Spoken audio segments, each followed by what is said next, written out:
के कामों में कमियां निकालने की बहुत बुरी आदत होती है। ऐसी ही कुछ आदत है शारदा देवी की, जो जब तक अपनी बहू के बनाए खाने में कमी ना निकाल ले, तब तक उसका खाना हजम ही नहीं होता। लेकिन उसकी बहू उसकी इस आदत को कब तक झेलती है, या फिर उसे सुधारने के लिए अपने अतरंगी पैंतरे लगाती है, चलिए देखते हैं। बहू, खाना बन गया है क्या? मुझे तो भाई बहुत जोर से भूख लग रही है। हाँ जी माँ जी, खाना बन गया है। बस मैं अभी लेकर ही आने वाली थी। आज तो मैंने खाने में आपकी फेवरेट कोफ्ते की सब्जी बनाई है। अच्छा, दिखा तो जरा। पहले जरा चक्कर तो देखूं। ला, एक चम्मच दे। शारदा एक चम्मच सब्जी टेस्ट करके देखती है और बड़ा ही अजीब सा मुंह बना लेती है। क्या हुआ माँ जी? आपको सब्जी अच्छी नहीं लगी क्या? अरे ये भी भला कोई सब्जी है? हैं? सब्जी में जब तक नमक मिर्च ठीक से ना पड़ा हो, तो वो सब्जी किसी काम की नहीं। कोफ्ते की सब्जी बनाई है और मिर्च तो इसमें ठीक से डाली नहीं। माँ जी, लेकिन मैंने तो इसमें अच्छे से मिर्च डाली थी, पूरी एक चम्मच भर के, जैसे आपको पसंद है। हाँ, लेकिन फिर भी इसमें मिर्ची कम है। ला, मुझे लाल मिर्च का डब्बा दे। लतिका शारदा को मिर्ची का डब्बा देती है, तो शारदा सब्जी में एक चुटकी भर मिर्ची डालती है। ये क्या? बस इतनी सी मिर्च? अरे ये इतनी सी मिर्च नहीं है, इस मिर्ची से अब इस पूरी सब्जी का स्वाद बदल गया है। अब देखो जरा चक्कर। शारदा फिर से सब्जी चखती है। "हम्म, आह, वाह वाह वाह, अब आया ना मजा सब्जी में। वरना तूने तो पानी की तरी में ऐसे ही कोफ्ते घोल दिए थे। चल अब जल्दी से टेबल पर खाना लगा दे, सबको बहुत भूख लगी है। जी माँ जी, देखो तो जरा इनको, सब्जी में एक चुटकी मिर्ची डालकर मुझे बोल रही है, तूने तो ऐसी सब्जी बनाई थी कि जैसे पानी की तरी में कोफ्ते घोलती हो। वाह भी वाह, क्या टैलेंट है मेरी सासू माँ में। सब्जी में एक चुटकी मिर्ची मिलाकर कमाल कर दिया इन्होंने। अरे कहाँ रह गई? बस आई माँ जी। लतिका टेबल पर खाना सर्व करती है। सब लोग खाना खाना शुरू करते हैं। अरे वाह लतिका बेटा, कोफ्ते की सब्जी तो तुमने बहुत अच्छी बनाई है। तुम्हारी सासू माँ को कोफ्ते की बिल्कुल ऐसी ही सब्जी पसंद है। हाँ लतिका, कमाल कर दिया, बहुत बढ़िया। अरे क्या बहुत बढ़िया, क्या कमाल कर दिया इसने। इस सब्जी को तो मैंने मिर्ची डालकर ठीक किया है, वरना इतनी फीकी सी सब्जी बनाकर रख दी थी इसने। अगर वो सब्जी आप लोगों को खाने के लिए देती ना, तो गले से नीचे एक निवाला नहीं उतरता। वो तो मैं हूँ जो हर बार इसकी गलतियों पर पर्दा डाल देती हूँ। आज तक कभी ऐसा नहीं हुआ जो इसने कभी ढंग से खाना बनाया हो। वो तो अच्छी है इसकी किस्मत, जो मुझ जैसी सास मिली, वरना कौन रोज रोज इसके ऐसे खाने को सुधारता। अरे तुम भी ना शारदा, बहू के पीछे ही पड़ जाती हो। चलो अब ये सब छोड़ो और आराम से खाना खाओ।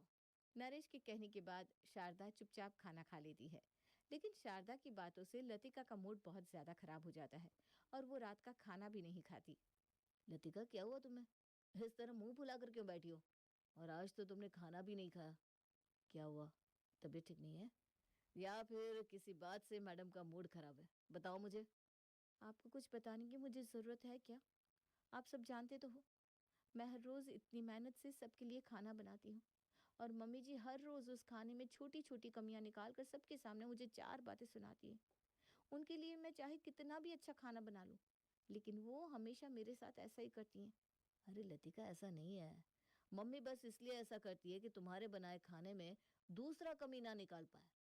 वो तो तुम्हें अच्छी तरह खाना बनाना सिखाना चाहती है। तुम फालतू में इस तरह उनकी बातों का बुरा मानकर बैठ रही हो। आप तो रहने ही दीजिए, आपको तो कुछ बताकर कोई फायदा ही नहीं, क्योंकि साइड तो आप माँ जी की ही लोगे। मुझे नींद आ रही है, सो रही हूँ मैं, गुड नाइट। ठीक है बाबा, गुड नाइट। अगली सुबह। क्या बना रही हो बहू आज नाश्ते में? हे भगवान, ये फिर से आ गई। अब फिर से बोलेंगी, इसमें ये कम है, उसमें वो कम है, और फिर वही अपना रोज वाला रूटीन। अरे बोल ना, कहाँ खो गई? क्या बनाया है आज नाश्ते में? माँ जी, आज पोहा बनाया है नाश्ते में। वंश जी ने कल कहा था कि नाश्ते में सुबह पोहा बना देना, तो पोहा और साथ में चाय। पोहा दिखने में तो ठीक ही लग रहा है, लेकिन चाय की रंगत जरा ठीक नहीं लग रही। ला, जरा चम्मच तो दे। खाने तक तो चलो ठीक था, लेकिन शारदा अब खाने की तरह ही चाय को भी चम्मच से चख कर देखती है। सही लग रहा था मुझे। चाय की रंगत से ही पता चल गया था कि चाय के अंदर चाय पत्ती की कमी है। ला जरा चाय पत्ती का डब्बा तो दे। ये लीजिए। शारदा चाय पत्ती के डब्बे से चाय पत्ती का एक दाना निकाल कर चाय में डालती है। अब निखर कर आई ना चाय की असली रंगत, वरना चाय पीने में कोई स्वाद ही नहीं था। चलो चाय तो अब ठीक हो गई, लगे हाथ ये पोहा भी चख लेती हूँ। मुझे पता है ठीक तो मुझे ये भी करना ही पड़ेगा। खाने के मामले में तुझ पर तो मुझे बिल्कुल भरोसा नहीं। ला, एक चम्मच दे। शारदा चम्मच से पोहे को चखती है।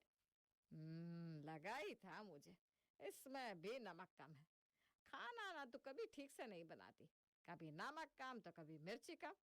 तेरे चक्कर में हर रोज मुझे इस खाने को ठीक करना पड़ता है, ताकि घर में सब ढंग का खाना खा सके। अगर सब कुछ तेरे भरोसे पर छोड़ दूं ना, तो पता नहीं क्या हो। ला जल्दी से मुझे नमक का डब्बा दे। हर बार की तरह इस बार भी शारदा पोहे में एक चुटकी से भी कम नमक डालती है और वहां से निकल जाती है। लेकिन हर रोज की शारदा की इस आदत से लतिका बहुत परेशान हो जाती है।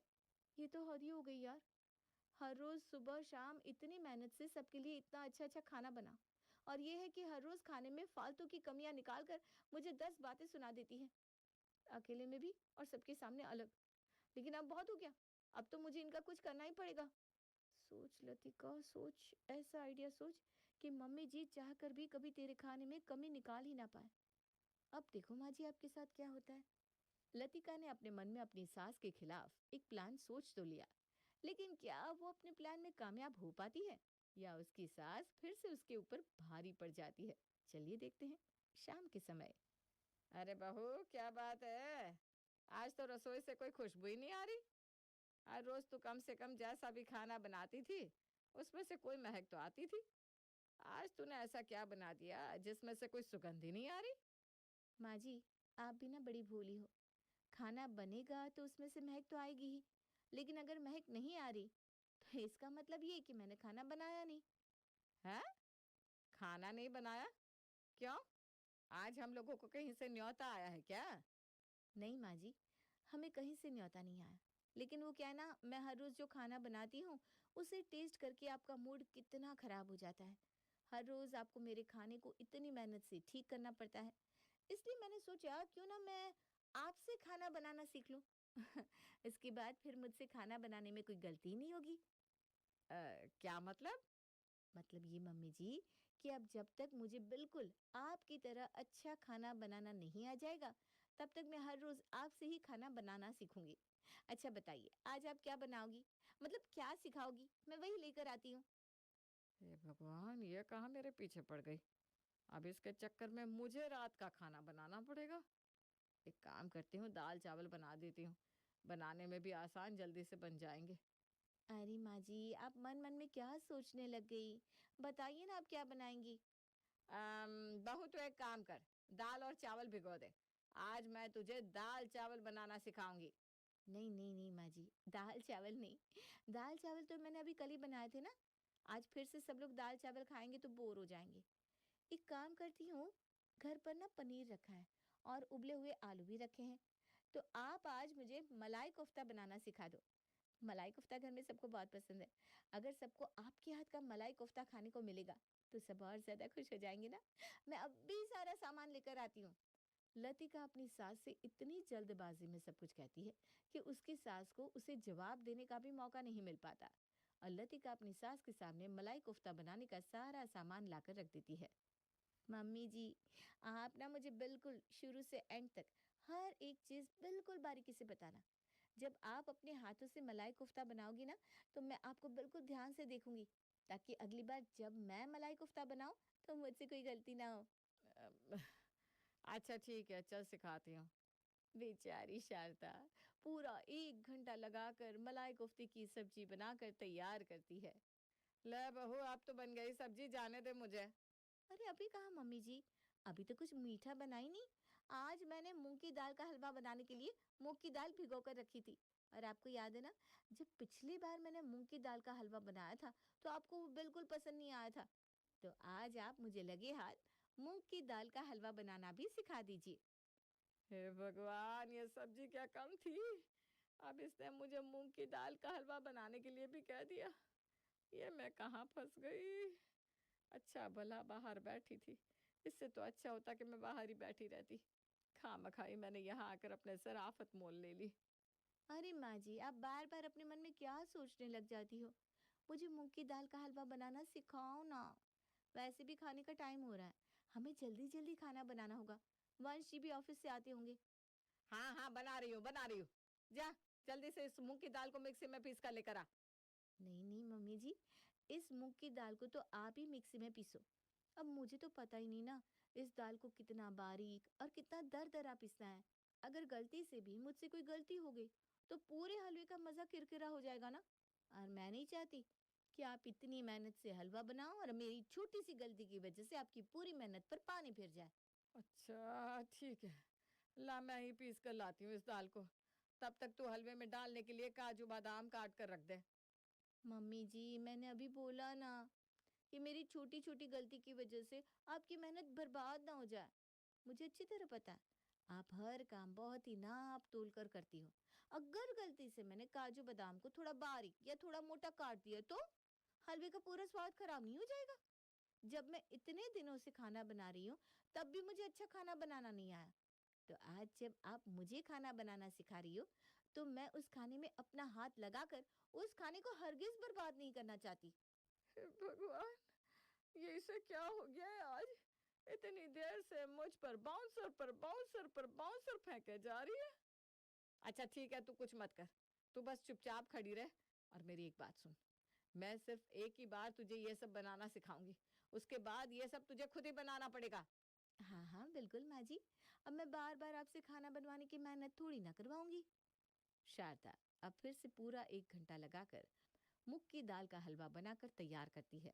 पूरे 2 ढाई घंटे किचन में काम करने के बाद उसकी हालत पिलपिले हुए आम की तरह हो जाती है। अरे माँ जी, लगता है इतनी देर किचन में काम कर कर के आप तो बहुत ज़्यादा थक गई। पर कोई बात नहीं, अब तो हम सबको खाना ही खाना है।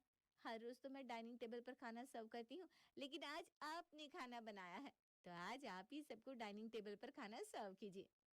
इतने सालों बाद पापा जी और वंश जी के लिए आप खाना सर्व करोगी, तो उन्हें भी कितना अच्छा लगेगा। हाँ हाँ करती हूँ भाई। शारदा सभी के लिए डाइनिंग टेबल पर खाना सर्व करती है। अरे क्या बात है माँ, आज तुम डाइनिंग टेबल पर खाना सर्व कर रही हो। ये नज़ारा तो आज मैंने कई सालों बाद देखा। क्या बात है? आज कुछ स्पेशल है क्या? आपने बिल्कुल ठीक कहा वंश जी। स्पेशल तो है ही, क्योंकि आज सारा खाना सासू माँ ने अपने हाथों से बनाया है। हम सबके लिए मलाई कोफ्ते की सब्जी और मीठे में मूंग की दाल का हलवा। आज मम्मी जी ने मुझे ये दोनों चीजें बहुत अच्छे से बनानी सिखा दी। अब जब मैं अगली बार ये खाना बनाऊंगी, तो इसे बनाने में मुझसे कोई गलती नहीं होगी। चलो ये तो बहुत अच्छी बात है। अगर तुमसे खाना बनाने में गलती नहीं होगी तो माँ भी तुमसे बहुत खुश रहेंगी। बिल्कुल बिल्कुल। अरे आप ये सब बातें छोड़िए और खाना खाइए। आखिर इतने टाइम बाद मम्मी जी ने हम सबके लिए खाना जो बनाया है। सब लोग खाना शुरू करते हैं, लेकिन खाना खाते हुए सबके चेहरे कुछ अजीब से हो जाते हैं। अरे भगवान, ये कैसे मलाई कोफ्ते बना दिए तुमने? इसके अंदर तो मुझे किसी भी मसाले का स्वाद नहीं आ रहा। और इसके अंदर ऐसा लग रहा है कि नमक तो है ही नहीं। बहू को खाना बनाना सिखाते सिखाते कहीं तुम खुद तो खाना बनाना नहीं भूल गई? हाँ माँ, मलाई कोफ्ते में तुम नमक डालना भूल गई हो क्या? और हलवे में तुमने इतना मीठा डाल दिया कि ये अब गले से नीचे ही नहीं उतर रहा। अरे ऐसा कैसे हो सकता है? पक्का आप दोनों कोई मजाक कर रहे हैं। मम्मी जी के बनाए हुए खाने में गलती हो जाए, ऐसा तो हो ही नहीं सकता। अरे मम्मी जी तो मेरे बनाए हुए इतने खराब खाने को भी बस एक चुटकी नमक और एक चुटकी मिर्ची से ठीक कर देती है। तो ये खाना तो खुद मम्मी जी ने अपने हाथों से बनाया है। इसमें भला कोई खराबी कैसे हो सकती है? लाइए तो जरा मैं चेक कर बताती हूँ। लतिका खाना टेस्ट करती है और जानबूझकर ऐसा एक्सप्रेशन देती है जैसे खाना तो पता नहीं कितना लाजवाब बना हो। Oh my God! वाह मम्मी जी वाह, आपने कमाल कर दिया। इतनी टेस्टी मलाई कोफ्ते और इतना टेस्टी मूंग की दाल का हलवा मैंने तो अपनी लाइफ में कभी नहीं खाया। और सच बताऊं, इतना टेस्टी खाना मैं कभी बना ही नहीं सकती। इसलिए आज के बाद घर में जब भी मलाई कोफ्ते और मूंग की दाल का हलवा बनेगा, तो आप ही बनाओगी। कम से कम इस बहाने मुझे आपके हाथ का खाना तो बार बार खाने को मिलेगा। क्या? हाँ हाँ। हाँ हाँ। तुम्हारी तबीयत तो ठीक है ना? हाँ हाँ, एकदम ठीक है, बिल्कुल मस्त। लग तो नहीं रही। रात को सब लोग जैसे तैसे करके खाना खा लेते हैं, लेकिन अगले दिन वापस लतिका निकल पड़ती है कुछ नया करने। अब आएगा असली मजा। चल लतिका चल जल्दी से मम्मी जी के कमरे में। लतिका अपनी सास के कमरे में जाती है तो उसकी सास खर्राटे लेकर सो रही थी। बहुत दिन मेरी नाक में दम कर दिया है ना आपने, अब बारी आपकी है। अभी तो बस शुरुआत है। मम्मी जी, मम्मी जी अरे उठिए ना, मम्मी जी कब तक सोती रहेंगी? मम्मी जी। लतिका की आवाज सुनकर शारदा एकदम से हड़बड़ाकर उठती है। "हाँ? क्या हो गया? क्या हो गया? कहीं भूकंप आ गया क्या?" अरे नहीं ना मम्मी जी। नहीं? तो तू इस वक्त मेरे कमरे में क्या कर रही है?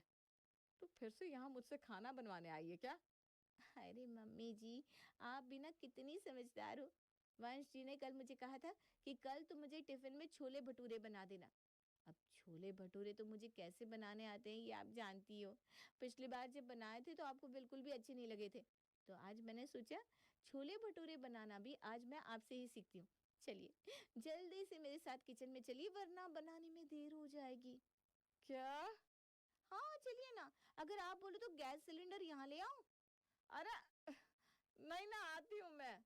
शारदा बेचारी आधी नींद में लतिका के साथ किचन में जाती है और सुबह सुबह ही छोले भटूरे बनाने में लग जाती है। पूरे 1.5 घंटे तक मेहनत करने के बाद फाइनली फाइनली छोले भटूरे बनकर तैयार हो जाते हैं। बन गए छोले भटूरे। अब मुझे जाने दे बहू। मम्मी जी, वैसे ये तो इनके टिफिन के लिए है ना? क्या मतलब? मतलब अभी सबका नाश्ता बनाना बाकी है। नाश्ते के लिए मैंने आलू उबाल कर रखे हैं। लगे हाथ ना आप मुझे आलू के पराठे बनाना भी सिखा दो प्लीज। और दिन के लिए ना राजमा भिगोए हैं, तो दिन में राजमा चावल बनाना सिखा देना। और रात के लिए मैंने सोचा है कि आप मुझे गट्टे की सब्जी, पनीर टिक्का, आपकी वो स्पेशल बेसन की बर्फी, वेज बिरयानी और मिक्स वेज बनाना सिखा देना। बताओ, मुझे तो मिक्स वेज बनानी भी नहीं आती। हाँ, जब भी बनाती हूँ आपको अच्छी नहीं लगती। हाँ। लतिका की रेसिपीज की लिस्ट सुनकर शारदा को तो चक्कर ही आ जाता है। वो अच्छी तरह समझ जाती है कि अगर अब उसने लतिका से पंगा लिया तो उसके साथ क्या होगा। मम्मी जी, बोलिए ना कुछ, अब चुप क्यों हो गई? इससे पहले कि शारदा लतिका की बात का कुछ जवाब दे पाती, वो बेहोश हो जाती है। लेकिन उस दिन के बाद वो लतिका के हाथ के बने खाने में कमी ना निकालने की कसम खा लेती है और आखिरकार अपने शातिर दिमाग से लतिका हमेशा हमेशा के लिए अपनी सास की इस बुरी आदत से अपना पीछा छुड़वा लेती है।